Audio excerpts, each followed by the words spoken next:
Hi everyone, my name is Allison and I am a wood fire salt glaze potter and an instructor.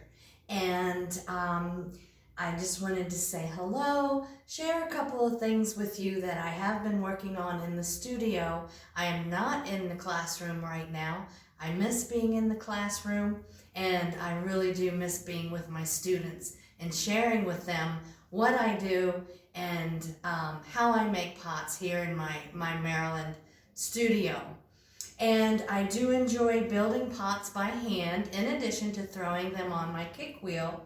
And for the past few days while I've been isolating, I have been doing some hand building.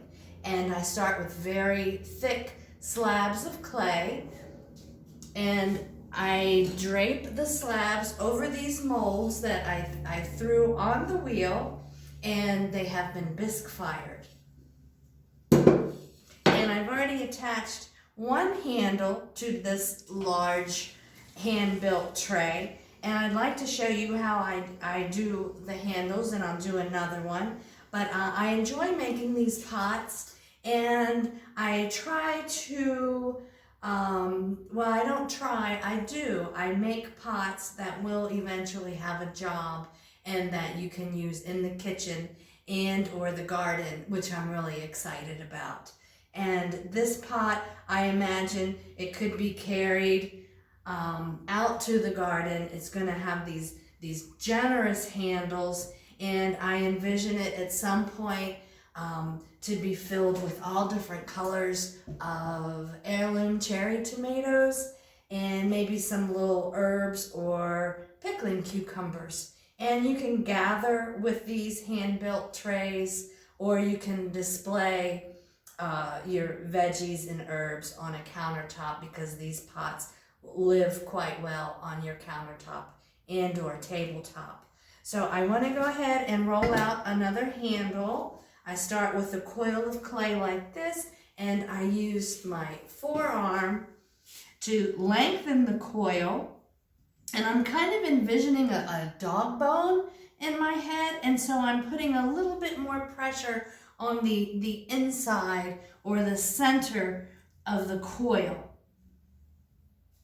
And I want these to be generous, so this is fairly long. It could be maybe 7 inches or so, and I want to go ahead, trim the ends with my knife tool, and I also want to go ahead and pivot the point of attachment around on my plaster bat, because I kind of want more width where the handle will be attached to the rim.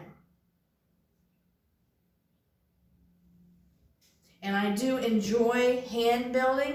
I try not to fiddle or overwork my rims. I like these creases, I like these folds, I like the mark of my fingertips, and it's just important for me to leave these edges unfinished. Don't mess with them, and to leave them, if you will, as raw or alive as possible. And it's important to me not to overwork my pots, but to let them remain as clay-like as possible. So I've got my handle, but I also want to go ahead and thin the center of it just a little bit more. So I'll pull the center to make this a little bit thinner.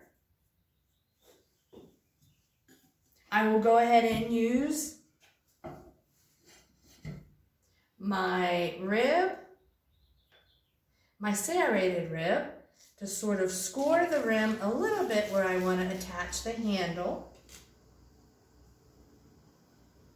Fold it, and then I can use a wooden dowel or the handle on any knife tool. I want to go ahead and pre-shape the handle just to make the attachment a little bit easier.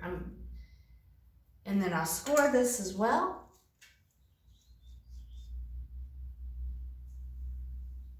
I'll go ahead and dip it in a little bit of water. And then go ahead, I will attach it to the rim of the pot, giving this pot nice generous handles, something that will allow a good, strong purchase.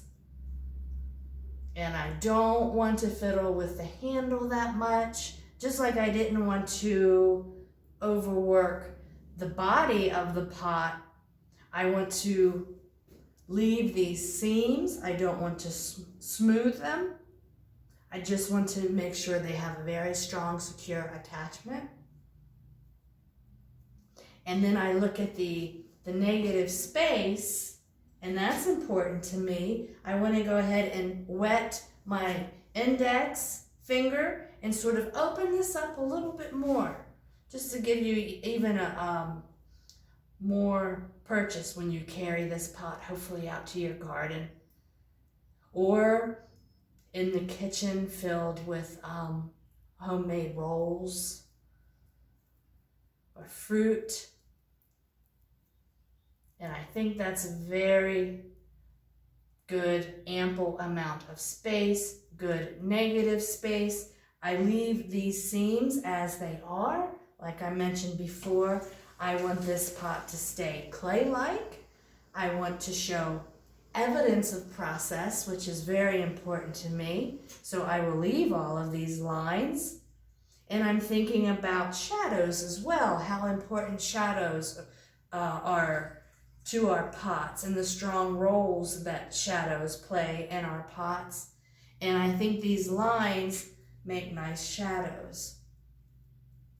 So here we have one of many that I've made this week, hand-built trays for displaying or serving or gathering some important job in your kitchen and or your garden. And next, when these stiffen up a little bit, I will apply red slip to most of these pots as well. So there you have it.